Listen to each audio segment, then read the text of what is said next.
السلام عليكم ورحمة الله وبركاته. إن الحمد لله نحمده ونستعينه ونستغفره ونؤمن به ونتوكل عليه ونعوذ بالله من شرور أنفسنا ومن سيئات أعمالنا. من يهد الله فلا مضل له ومن يضلل فلا هادي له.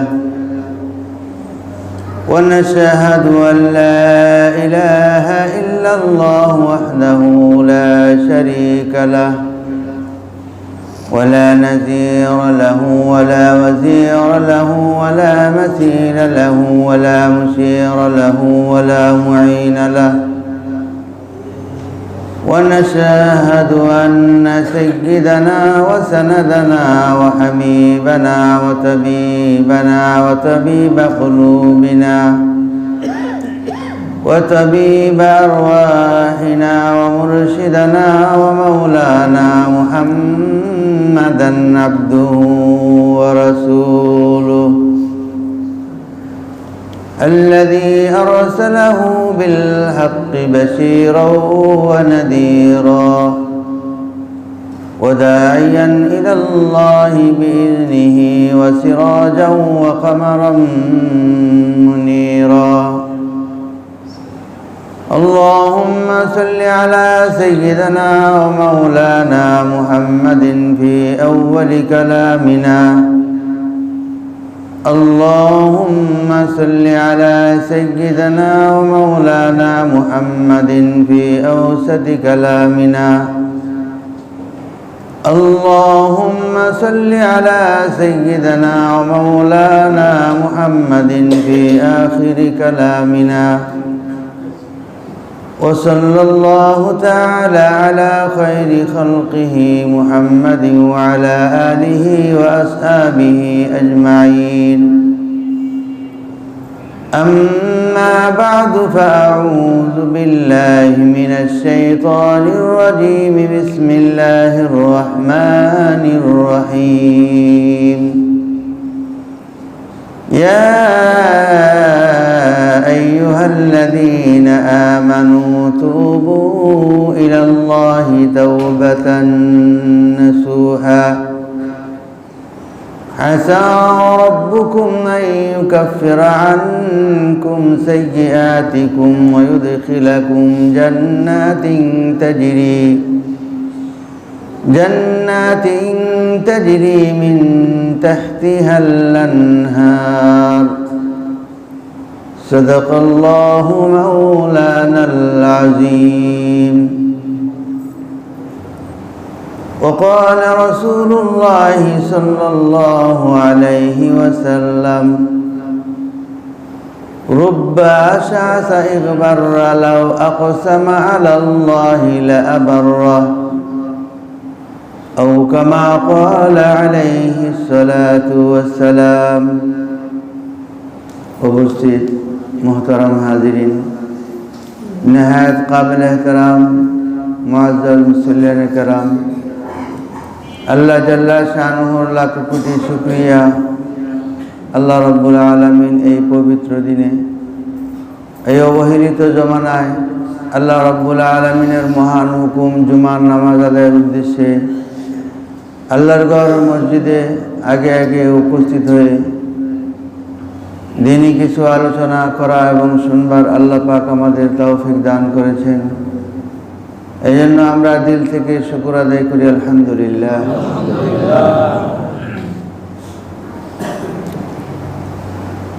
আল্লাহ রাব্বুল আলামিন আমাদেরকে এই দুনিয়াতে মুসলমান হিসাবে পাঠিয়েছেন,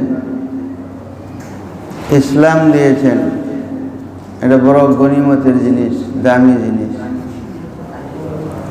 ইসলাম এবং মুসলমান যার উপরে বেশ করে তার সামনের জিন্দেগি, পরকালের জিন্দেগিকে নুরানি এবং নুরানিয়ত পর্যন্ত পৌঁছাইতে পারে। আমাদের সফলতা এবং সৌভাগ্য এই দ্বীন এবং ইসলামের মধ্যে। দ্বীন ইসলামের মাধ্যমে মানুষ তার লক্ষ্য এবং উদ্দেশ্যে সে পৌঁছতে পারে। দ্বিতীয় কোনো পথ নাই, যে পথে চললে, যে পথের অনুসরণ করলে সে তার সফলতার চরম উৎকর্ষে সে পৌঁছতে পারে। দুনিয়ার যত আলোচনায় হোক না কেন, দুনিয়ার যত ক্রেডিট মানুষ নেক না কেন, এইগুলো কোনো সফলতা না। শুরু সফল হওয়া বা সফলতার পথ দেখায়, কিন্তু ব্যর্থতার গ্লানি নিয়ে বিদায় নেয়। এটা হলো দুনিয়ার ইতিহাস। যে মানুষ শুরুতে যে অনেক কিছুই করবে, অনেক কিছুই দেখাবে, শুরু করে যার যার মতো করে, কিন্তু এর প্রান্ত সীমা বড় হতাশার এবং লজ্জার। কিন্তু যে ইসলাম নিয়ে আগায়, দ্বীন ইসলামের পথে চলে, আল্লাহ রাব্বুল আলামিন ইহ জগৎ এবং পরজগৎ দুই জগতেই আল্লাহ তাআলা তাকে কামিয়াবি দান। কোন এক পথিক মুসাফির ভারতবর্ষে সে সফরে আসছে। সফরে আসলে দেখে যে ভোরবেলা এক হিন্দু ব্যক্তি তার গাভীকে নিয়ে বের হয়েছে। বাড়ির আঙ্গিনায় যখন আসলো, গাভীটা পেশাব করলো, আর সেই পেশাবটাকে সে তার একটা পাত্রের মধ্যে নিল। পাত্রের মধ্যে নিয়ে এখান থেকে একটু পান করলো, বাকিটা তার শরীরের উপরে ছিটাইয়া দিল তাদের ধর্মমত অনুযায়ী বরকতের জন্য। ওই মুসাফির মুসলিম সে বলল আলহামদুলিল্লাহ, যে আল্লাহর শুকরিয়া যে আল্লাহ তাআলা আমাকে মুসলমান বানাইছে, যে আল্লাহ তাআলা আমাকে ইসলাম দিয়ে এই দুনিয়াতে পাঠাইছেন। যে এরকম অপবিত্র জিনিস যে পান করতে পারে, অপবিত্র জিনিস শরীরে ব্যবহার করতে পারে, আর এটাকে বরকত মনে করে, তার চাইতে হতভাগা এই জগতের মধ্যে মনে আসলে কেউ নাই। সে তার আল্লাহরই চেনে নেই, সে তার প্রভুকে চেনে নাই। এই জন্য আল্লাহ রাব্বুল আলামিন নিজের জাত চেনাইছেন, নিজের পরিচয় দিয়েছেন অসংখ্য অগণিত জায়গায়। কুলিল্লাহুম্মা মালিকাল মুলকি তুতিল মুলকা মান তাশা ওয়া তানজিউল মুলকা মিম্মান তাশা ওয়া তুইজ্জু মান তাশা ওয়া তুযিল্লু মান তাশা বিয়াদিকাল খায়র। এইটা হলো আমি আল্লাহ।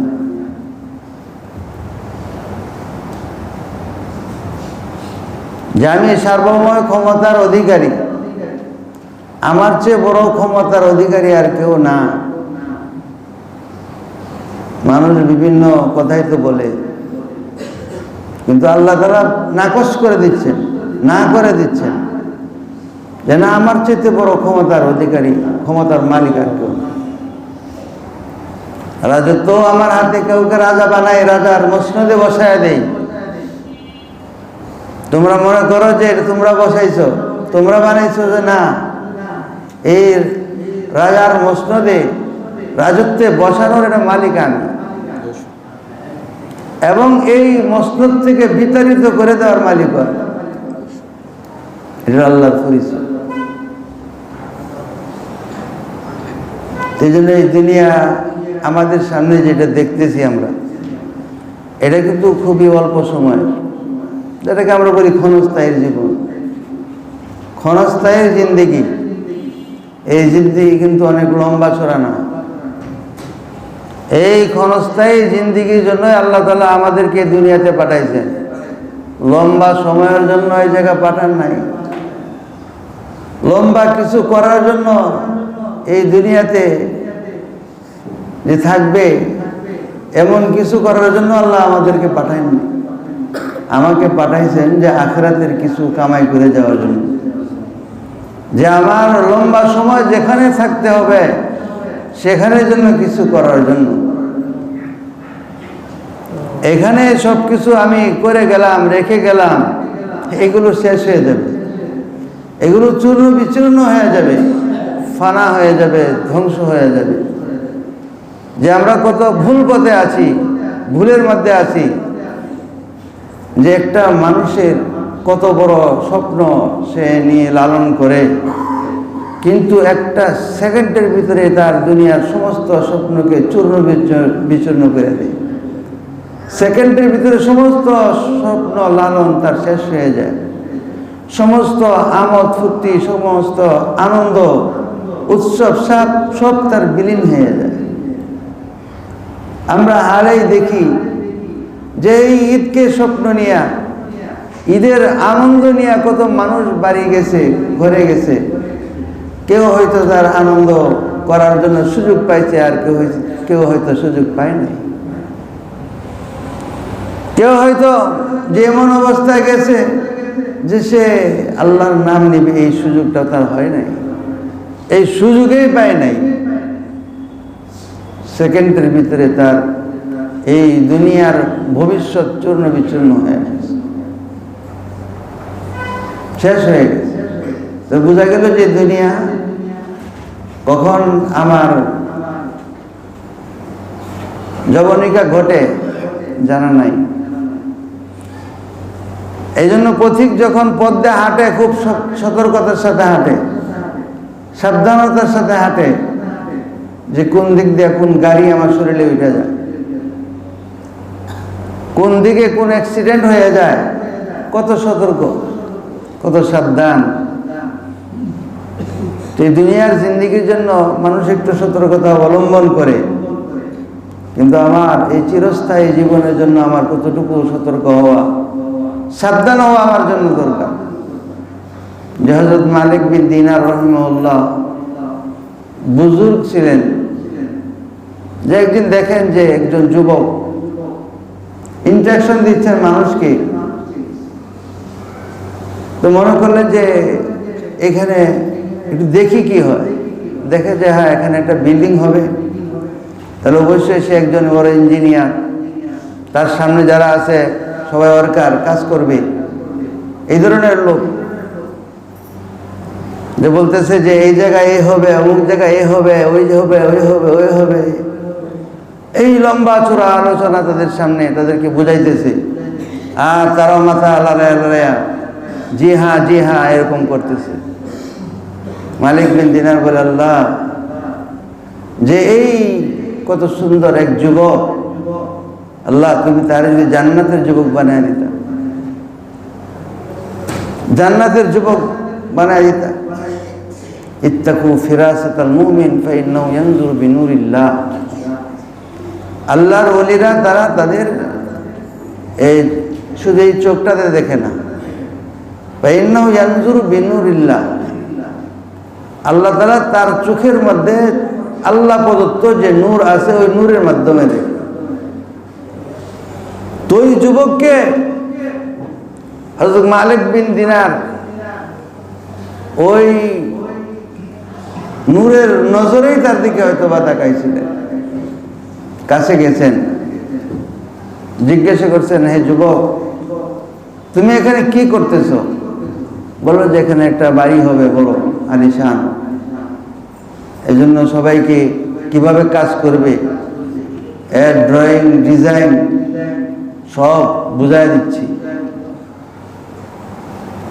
তখন মালিক বিন দিনার বললেন, হে যুবক, আমি যদি তোমাকে এই বাড়ির চেয়ে উত্তম একটা বাড়ি, বেহেশতের বাড়ি তোমাকে দিয়ে দিতে পারি, তুমি কি তাতে রাজি না? বেহেশতের বাড়ি, এটা আবার কোন বাড়ি? হ্যাঁ, তুমি তোমার পয়সাকে এই জায়গার মধ্যে ব্যয় না করে তুমি এই পয়সাটাকে যে তুমি আল্লাহর রাস্তায় খরচ করে দাও, তাহলে আল্লাহ রাব্বুল আলামিন তোমাকে, আমি ওয়াদা দিচ্ছি, যে বেহেশতের মধ্যে একটা তোমার জন্য ঘর তৈরি করে দেব।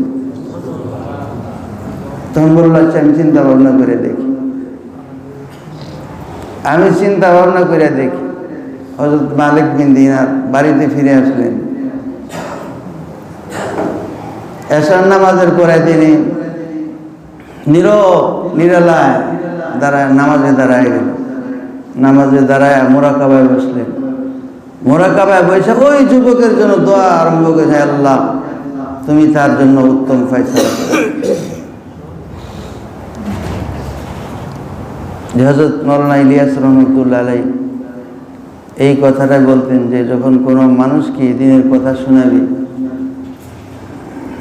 যখন দ্বীনের পথে আহ্বান করবে, তুমি দেখতেছ যে তোমার কথা সে শুনছে না, তুমি তো এটা মনে করতেছ, আর এতেই তুমি মনে করছো যে তোমার করণীয় শেষ হয়ে গেছে। যে না, তোমার করণীয় শেষ হয়ে যায়নি, যে তুমি তো আল্লাহর কথা তার কানের মধ্যে পৌঁছায় দিছ। এখন এই কথাটা যেন আল্লাহ তাআলা কবুল করে নেয়, আল্লাহ তাআলা তাকে কবুল করে নেয়। এই জন্য আল্লাহর কাছে নীরবে আইসা তার জন্য তুমি আল্লাহর কাছে তুমি দোয়া করো। সুবহানাল্লাহ। তাহলে মানুষকে দ্বীনের পথে দ্বীনের কথা শোনানো এবং ওই দ্বীনের কথাকে কবুল করার জন্য আমার দায়িত্ব থেকে যায়। আমি যেন যে কাজটা করলাম, যে দাওয়াত দিলাম, যে দ্বীনের কথা শুনালাম, এই কথাগুলো যেন তারা কবুল করে আনে। শুনে নেয়, আল্লাহ তুমি আমার এই মোনাজাতকে তুমি কবুল করে নাও। হযরত মালিক বিন দিনার রহমতুল্লাহ আলাইহি সকালবেলায় ফজরের পরে দেয়া, যখন তিনি ওজিফায় পড়ছেন, বৈশার পরে দেয়া বের হয়েছেন, তখন ওই যুবকের পাশ দিয়ে যখন গেলেন, তখন ওই যুবক তার সমুদয় মাল নিয়ে মালিক বিন দিনারের হাতে সুপর্দ করে বললেন যে এই যে জান্নাতের বিনিময় আপনি বলছেন, বাকি আমাকে একটা লিখিত দিন। কারণ যখন কারোর সাথে কোনো লেনদেন হয়, এটা লিখিত থাকা দরকার, যে আপনি আমাকে জান্নাতে ঘর দিবেন আর আমি আপনাকে এর বিনিময়ে মাল দিব, সুতরাং এই বিনিময় দিলাম, আপনি আমাকে জান্নাতের ঘরের লিখিত আমাকে দিন। হযরত মালিক বিন দিনার রহমতুল্লাহ আলাইহি কলম দিয়ে লেখলেন, বিসমিল্লাহির রহমানির রহিম, মিন মালিক বিন দিনার, যে আল্লাহর নামে এই চিঠি, যে মালিক বিন দিনার এর পক্ষ থেকে, মিন লিহাদাল আবদ আদ-দার ফিল জান্নাহ, জান্নাতে ঘর হবে আল্লাহর পক্ষ থেকে, আমি তার সাথে ডিট করলাম। এই চিরকুট তার হাতে ধরায় দিল, আর সে মাল দেয়া দিছে, আর সে ওই পাতা নিয়া, লেখনি নিয়া সে নিয়ে চলে গেছে। মালিক বিন দিনার রহিমাহুল্লাহ ওই বিল্ডিংয়ের যে কত লক্ষ টাকা খরচ হইতে পারে, সমুদয় মালকে সকাল থেকে সন্ধ্যা পর্যন্ত আল্লাহর রাস্তায় মানুষের মধ্যে বিতরণ করে দেয়। 1 টাকাও রাখেন, সব দেয়। 1 মাস পরে হযরত মালিক বিন দিনার রহমতুল্লাহ আলাইহি যে ওই ফজরের নামাজের পরে দেয়, দেখে যে মিম্বরের মধ্যে যেখানে তিনি নামাজ পড়াইছেন, এখানে ওই পাতাটা পড়ে রয়েছে, ওই কাগজটা ওখানে পড়ে আছে। দেখে যে কালি ছাড়া লেখা বোঝা যায়, সেখানে লেখা আছে, হে মালিক বিন দিনার, ওই যুবকের জন্য তোমার যে প্রার্থনা, তোমার যে দোয়া, আল্লাহ তাআলা সেটাকে কবুল করে নিয়েছে। হযরত মালিক বিন দিনার, এই কাগজ এখানে কিভাবে আসে? এই কাগজটা আমি ওই যুবককে দিয়ে দিছি, তার উল্টা পিঠে আবার জবাব লেখা, উত্তর, যে তোমার দোয়া কবুল হয়ে গেছে। এই কাগজে এখানে কিভাবে আসলো? খবর নিতে যুবকের বাড়িতে গেছে, যায় দেখে যে জিজ্ঞাসা করছে যে যুবকের কি অবস্থা, বললেন উনি তো গতকালকে মারা গেছে। তো মারা গেছেন, তো তো শেষ ওসিয়ত কি করছেন? বললো যে ওসিয়তের সময় এই কথা বলছে যে এই যে একটা কাগজ, এটা আমার কাফনের সাথে দেওয়া দিবে। তো এই যুবকের কাফনের ভিতরে এই কাগজটাকে ভরে দিয়েছে। তারা তো কাফনের ভিতরেই ভরে দিছে। আল্লাহ তাআলা ওই কাফনের ভিতরের এই কাগজের টুকরার মধ্যে মালিক বিন দিনারকে সংবাদ দেওয়ার জন্য ফেরেশতার মাধ্যমে কাগজের টুকরা সেখান থেকে উঠায় এক মালিক বিন দিনারের কাছে পৌঁছায়। মালিক বিন দিনার লোকদেরকে দেখাইলো এই কাগজটা তোলা, এটা আপনার কাছে কিভাবে? এটা আপনার কাছে কিভাবে? আল্লাহু আকবার। হাদিস শরীফের মধ্যে আছে, ইযা লাম ইউবারাক ফি মালিল আবদি ইয়াজআলুহু ফিল মাই ওয়াত তিন। আল্লাহ যখন কারো মালের মধ্যে ব্যবহৃতি দেয়, তখন ওই তার মালকে মাটি আর পানির মধ্যে খরচ করে। ইল্লা মাল, ইল্লা মাল, তবে জরুরত পরিমাণ যেটুকু হইলে তার জরুরত পুরা হয় এরকম ঘর ব্যতীত জরুরতের বাইরে যখন কেউ কিছু বানাইতে চায়, হাদিসের ভাষায় বোঝায় যে ইযা লাম ইউবারাক ফি মালিল আবদি ইয়াজআলুহু ফিল মাইত তিন। যখন কারো মালের মধ্যে আল্লাহ তাআলা বরকত উঠায় নিয়ে যায়, বেবরকতি, তখন ওই মালকে মাটি আর পানির মধ্যে মিলাই দেয়। তা আমাদের অর্থ সম্পদ দেখেন যে কত মানুষ জরুরতের বাইরে কত হায়ার বিল্ডিংকে বিল্ডিং কোটি কোটি কোটি কোটি টাকা ওই মাটি আর পানির সাথে মিলে দিচ্ছে। ওই টাকা কি ওখান থেকে ফেরত আনতে পারবে? আনার কোনো উপায় আছে?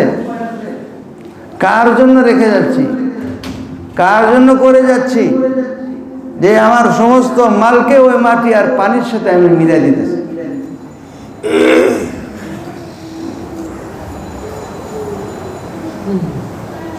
হযরতে ওমর রাদিয়াল্লাহু আনহু তার ছেলের বাড়িতে গেছেন, বললেন যে কি আজকে পাক শাক হয়েছে? বলে যে গোশত রান্না হয়েছে। হযরতে ওমর রাদিয়াল্লাহু আনহু রাসূল সাল্লাল্লাহু আলাইহি ওয়াসাল্লাম এর হাদিস শরীফ শুনিয়ে দিয়েছেন, কাফা বিল মারই আই ইয়াকুলা, কাফা বিল মারই আই ইয়াকুলা ওয়া ইয়াশরাবা বিমা সারিফাহু মাস্তাহাত।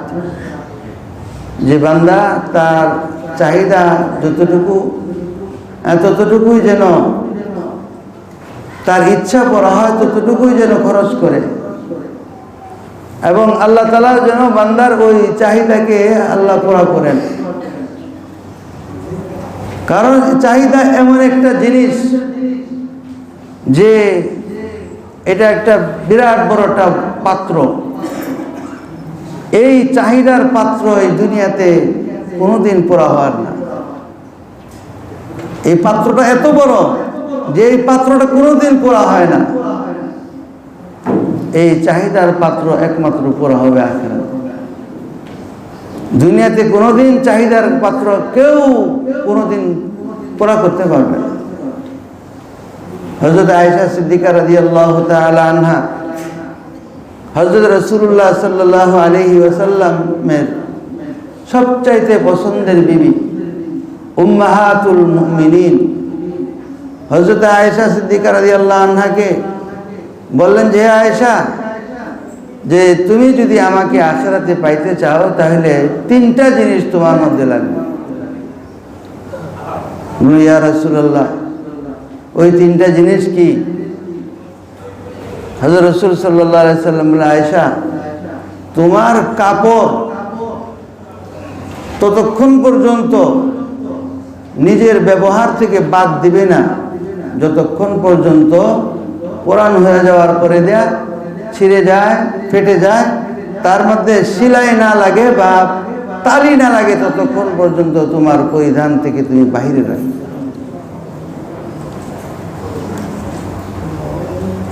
হযরত আয়েশা সিদ্দিকা রাদিয়াল্লাহু আনহা একদিন ৭০,০০০ দিনার আল্লাহর রাস্তায় খরচ করতেন।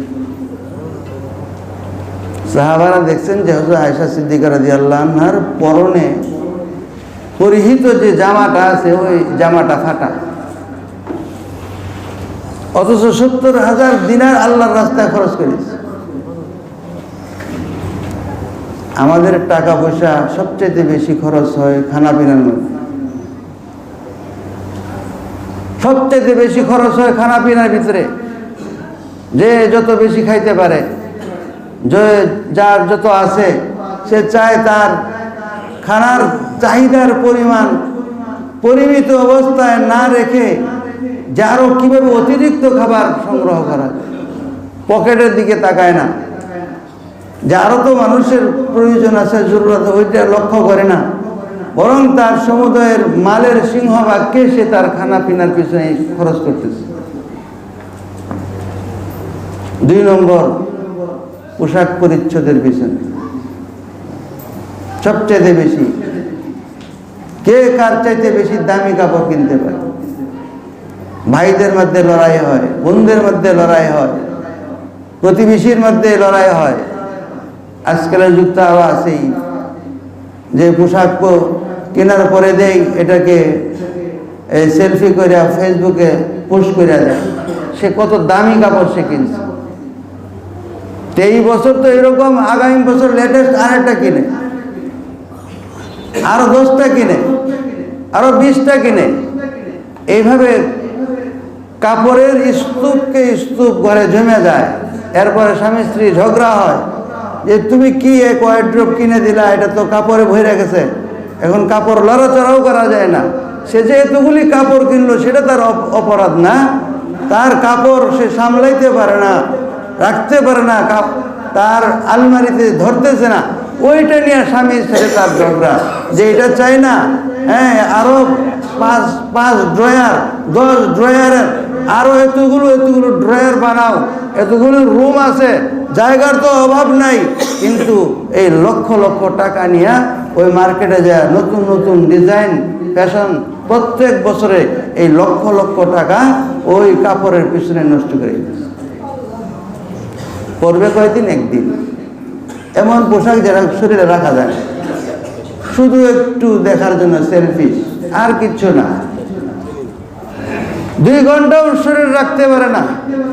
আরে ভাই, 3 লক্ষ, 4 লক্ষ, 50,000, 80,000 টাকার পোশাক তুমি শরীরে কিভাবে রাখবা? তুমি কাপড়ের তো ওজন আছে, ওয়েট আছে, কাপড়ের তো একটা গরম আছে, এই গরমের কারণে তো কাপড়ে রাখতে পারে না। আর আপনার একটা পুরান কাপড় পরবেন, পুরান জামা পরবেন, বারো ফ্রেশ করে ধুইয়া ইস্ত্রি করে পরবেন, দেখবেন কত আরাম পাওয়া যায়, কত শান্তি পাওয়া যায়। সুতির একটা কাপড় হোক না দামে কম, কিন্তু এটাকে যখন পুরান হয়ে যায়, এই কাপড় পরতে মজাই আলাদা। কিন্তু নতুন একটা কাপড় পরবেন, রাখতে পারবেন না শরীরে, শরীরে ঘাম জড়িয়ে যায়। হায় হায়, এই লক্ষ লক্ষ টাকা এটার পিছনে। আমরা যারা রোজার মাসে যে ব্যবসা করছে, অথবা যে অন্য কোনো পেশায় আছে বা চাকরি করছে, বোনাস পাইছে, এই সিংহভাগ টাকাগুলো ওই কাপড়ের পিছনে চলে গেছে। কাপড়ের পরে যা টাকা আছে সেটা খানার পিছনে চলে গেছে। ঈদ চলে গেছে, এখন পকেট খালি হয়ে গেছে।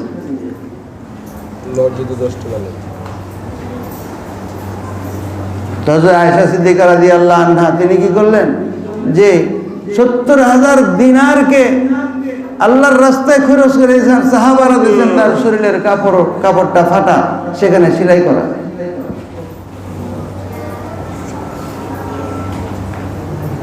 হযরত আয়েশা সিদ্দিকা রাদিয়াল্লাহু তাআলা আনহা হযরত রাসূলুল্লাহ সাল্লাল্লাহু আলাইহি ওয়াসাল্লামের ঘরের চিত্র বয়ান করছেন, যে 1 চাঁদ, 2 চাঁদ, 3 নম্বর চাঁদ চলে গেছে, এরপরে ঘরের মধ্যে আগুন জ্বলছে।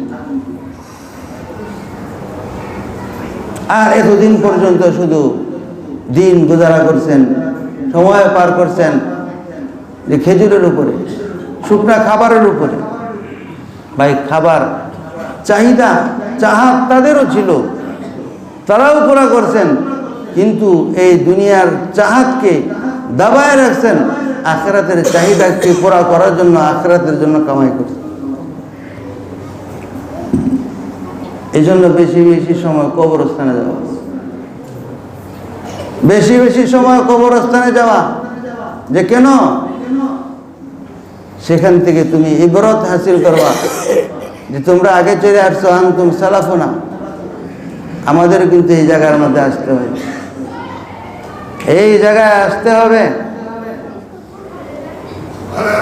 উযকুরু হাদি আকসিরু যিকরা হাযিমিল লাযযাতিল মাউত, যে মৃত্যুর স্মরণকে বেশি বেশি বেশি করো। তো মৃত্যুর মৌতের স্মরণটা কোথায় আসে? কবরস্থানে গেলে। কারণ একজন রাজা, একজন বাদশাহ, একজন শিল্পপতি, একজন আলেম, একজন জ্ঞানী, একজন মূর্খ, একজন ফকির, তার যখন দুনিয়াতে থেকে বিদায় হয়, যে দুনিয়াতে সে প্লেনে চলতো, উড়োজাহাজে চলতো, হেলিকপ্টারে চলতো, পাজেরো গাড়িতে চলতো, জাগুয়ার গাড়িতে চলতো, আমেরিকার নতুন নতুন যে গাড়ি মার্কেটে আসে ওই মার্কেটে চলতো, বা কেউ রিক্সায় চলতো বা হেঁটেই চলতো। একজন ফকির যে ভিক্ষুক, সে যখন দুনিয়া থেকে সফর হয় তখন তার সর্বশেষ যে বাহন হয় সেটা হইল মসজিদে রাখা যে খাটিয়া। শিল্পপতি তার যে বাহন হয় সেটাও সেই খাটিয়া। হাজারপতি, জ্ঞানী আলেম, তার বাহন হইল ওই খাটিয়া। বাদশাহ দেশের লম্বা সময় রাজত্ব করছে, তার শেষ বাহন হইল সেই খাটিয়া। ওই খাটিয়ার উপরে রেখে তাকে কবরে দিয়ে দেওয়া, আর সেই কবরে কয়েক মন মাটি তার উপরে চড়ায় দেয়। ওই কয়েক মন যে মাটি তার উপরে চড়ায় দেয়, কে চড়ায়? তারই আপনজন, তার লোকেরাই চড়ায়, তার লোকেরাই তার উপরে বসায় দেয়। তো ওই পরিমাণ মাটি এবং যে কবরের যে জায়গা, যে কয় ফিট জায়গা লাগে, একজন গরিব মানুষ যতটুকু পায়, একজন শিল্পপতি ততটুকু পায়, একজন অনাহারী মানুষ ততটুকুই পায়, যতটুকু পায়, একজন রাজা বাদশার জন্য ততটুকুই বরাদ্দ পায়, এর চাইতে কেউ বেশি পায় না। এতটুকু নিয়েই সে দুনিয়া থেকে চলে। এই জন্য আকসিরু যিকরা হাযিমিল লাযযাতিল মাউত, তোমরা মৃত্যুকে স্মরণ আসে, এই স্মরণ আসার জন্য বেশি বেশি মৌতকে স্মরণ করো। আর এই মৌতকে স্মরণ করার জন্য সবচেয়ে ভালো জায়গার নাম হইল যে কবরস্থান। এক বুজুর্গ বাজারে এখানে কান্না করে, তো মানুষ বলে যে ভাই তুমি বাজারে এসে কান্না করে জায়গা পাবো। প্রত্যেক দিনে মানুষ একই কথা বলে, প্রত্যেক দিনই যায় বাজারে কান্দে। মানুষে কিছু বললে এর কথা কেউ শোনে না, তখন বাজারের লোক দেখে দেখে আর কি করবে, কান্নাই করে। তো মানুষের কথা শুনতে শুনতে শুনতে শুনতে শুনতে বাজার ছেড়ে দিচ্ছে, কবরস্থানে গেছে। এখন কবরস্থানে গে কেন? মেয়া তুমি বাজারে কান্দতে, এখন কবরস্থানে কেন? আগে বাজারে কান্না করতে, এখন কবরে এসে কান্না করো। এখানে মানুষ আসে, মানুষ মরে, এমনি তো কান্না থাকে, তার মধ্যে তোমার কান্নার দিকে আরো কান্না পারে, তুমি আবার কান্নার জোয়ার উঠায় দাও। তো বাজারেও কান্না করতা, ওখানেও কান্না, এই কবরস্থানে আসছো, কবরস্থানে এসে কান্না, এখানেও কান্না। ভাই, এই আমার মনের ব্যথা কেউ শুনে নাই, কেউ শুনে না, কেউ শুনে না, কোনো জাত শুনে না, আল্লাহ শুনে না। কও কি বাজারে তো জিন্দা মানুষের শুনাইতাম, এরা কেউ শুনতো না আমার কথা, এই জন্য আমি কান্না করতাম। আর এখন এই যে কবরে যারা শুয়ে আছে, এদেরকে বলি, এরাও আমার কথা শুনে না, এরাও যেন আমার কথা শুনে না, আল্লাহ শুনে না, এরাও আমার কথা শুনে না। কবরস্থানে এরা আমার কথা শুনে না, এরা মরা মানুষ, এই জন্য আমার কান্না পায়। ওই বাজারে ছিলাম, বাজারে যেতে মানুষ, তারা আমার কথা শুনে না, আমার কান্না ছাড়া তো আর কোনো কথা। ইয়া আইয়ুহাল্লাযীনা আমানু তুবু ইলাল্লাহি তাওবাতান নাসুহা। হযরত রাসূল আকরাম সাল্লাল্লাহু আলাইহি ওয়াসাল্লাম যে স্ত্রীদের উম্মাহাতুল মুমিনিনদের মধ্যে যাকে সবচেয়ে বেশি আপন ছিল, প্রিয় ছিল, যে আল্লাহর কাছ থেকে পর্যন্ত চেয়ে নেওয়া যে আল্লাহ, যে সব স্ত্রীদের প্রতি আমার মহব্বত আছে, ভালোবাসা আছে, কিন্তু আয়েশার মহব্বত আমার দিলের মধ্যে গালেব, কিন্তু এটা আমার আয়ত্তের বাইরে, কিন্তু এটা আমার আয়ত্তের বাইরে। হযরত আয়েশা সিদ্দিকা রাদিয়াল্লাহু আনহাকে হযরত রাসূল সাল্লাল্লাহু আলাইহি ওয়াসাল্লাম বলছেন যে আখিরাতে তুমি আমার সবচেয়ে কাছে থাকবা, শর্ত হইল যে তোমার যে পুরান কাপড়, যে কাপড় সেলাই লাগে, সেলাই না লাগা পর্যন্ত পরিহার করো না, ব্যবহার করবা। যখন সেলাই করা লাগে সেলাই করবা, বা তালি দেওয়া লাগে তালি লাগাইবা। সেই অবস্থাতে হযরত আয়েশা রাদিয়াল্লাহু আনহা ৭০,০০০ দিনার মানুষের মধ্যে বন্টন করে দিতে সাহাবারা দিয়েছে, সাহাবায়ে কেরাম দিয়েছে। হযরত আয়েশা সিদ্দিকা রাদিয়াল্লাহু আনহাকে ৩ নম্বর যে নসিহতটা দিয়েছেন, বলছেন যে মালদারের কাছে বেশি বলবা, তাহলে মালের কথা মনে হবে, দুনিয়া মনে আসবে দিলের ভিতরে, আখিরাত তোমার ভিতরে আসবে না। এই জন্য মালদার থেকে তুমি দূরে থাকো। সুবহানাল্লাহ। হযরত নবী আলাইহিস সালাতু ওয়াস সালাম যেই উম্মতের জন্য, এই উম্মতের জন্য যে কত ফিকিরই না করছে, যে হযরত রাসূল পাক সাল্লাল্লাহু আলাইহি ওয়াসাল্লাম দেখেন যে একজন সাহাবী যে আল্লাহর রাসূল সাল্লাল্লাহু আলাইহি ওয়াসাল্লাম বরকতের দোয়া করতেছে, তাও বরকতের দোয়াটা কার জন্য? হযরত আয়েশার জন্য। হযরত আয়েশা রাদিয়াল্লাহু আনহা বলছেন, ইয়া রাসূলুল্লাহ, আপনি আমার জন্য দোয়া করেন যাতে আল্লাহ তাআলা আমাকে ক্ষমা করে। হুজুর সাল্লাল্লাহু আলাইহি ওয়াসাল্লাম সাথে সাথে হাত উঠায় দোয়া, আল্লাহ তুমি আয়েশাকে মাফ করে দাও। সুবহানাল্লাহ। হযরত আয়েশা রাদিয়াল্লাহু আনহা খুব খুশি হয়ে গেছে। নবী আলাইহিস সালাম জিজ্ঞাসা করলেন, আয়েশা তুমি খুব খুশি? ইয়া রাসূলুল্লাহ, আমি খুশি হইব না কেন যে আপনার জবান মুবারক দিয়ে, আপনি একজন নবী, নবীর দোয়া আল্লাহ ফিরায় না। আমি আয়েশার জন্য, নগণ্য আয়েশার জন্য আপনি দোয়া করছেন আল্লাহর কাছে। আমার তো আশা যে, এবং আমার ইয়াকিন যে আল্লাহ তাআলা আপনার দোয়া কবুল করছেন এবং আল্লাহ তাআলা আমাকে মাফ করে দিয়েছেন। হযরত নবী আলাইহিস সালাতু ওয়াস সালাম বলেন, হে আয়েশা, আমি তো একবার তোমার জন্য, তোমার সামনে তোমার জন্য দোয়া করলাম, আর আমি আমার উম্মতের জন্য 5 ওয়াক্ত নামাজের পর দৈনিক আমি আমার সমস্ত উম্মতের জন্য আল্লাহর কাছে ইস্তেগফারের দোয়া করি। আমরা হইলাম সেই উম্মত, আমরা হইলাম সেই উম্মত যে আমাদেরকে আল্লাহ তাআলা ইসলাম এবং মুসলমান বানাইছেন, যে আল্লাহ আমাদেরকে কত বড় নিয়ামত দিয়েছেন, আল্লাহ তাআলা আমাদেরকে কত বড় গনিমত দিয়েছেন, কি দামি জিনিস দিয়েছেন।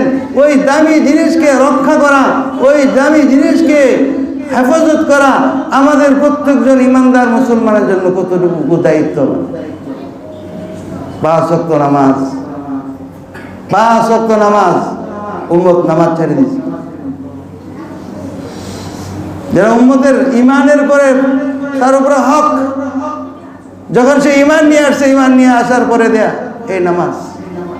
যুবক ভাইয়েরা, তোমাদের কিন্তু আমাদের মতো বার্ধক্য আসবে, বৃদ্ধ লোকদের মতো বার্ধক্য আসবে, কিন্তু এই যৌবনের তাড়নায়, এই যৌবনের খায়সাতকে পুরা করার জন্য এক ঈদই যথেষ্ট। দেখো যে কত নব বিবাহিত চলে গেছে সেকেন্ডের ভিতরে, যে আমার না জানি দুনিয়াতে কখন চলে যেতে হবে, চলে যেতে হয়, তখন আমার পরিণতি কি, যে আমার আমল নামায় কি আছে, আমি কতটুকু আমল করতে পেরেছি, কতটুকু আমল, নেক আমল নিয়ে আমি আমার কবরে যেতেছি।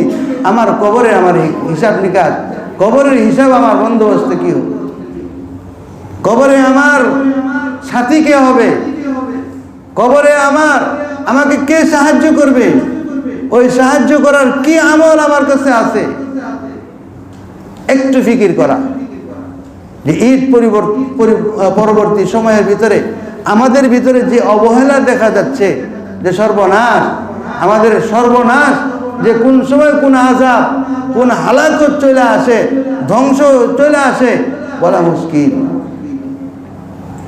এই জন্য আমাদের ফিকির করার দরকার, প্রত্যেকের আহালের কথা ফিকির করার দরকার।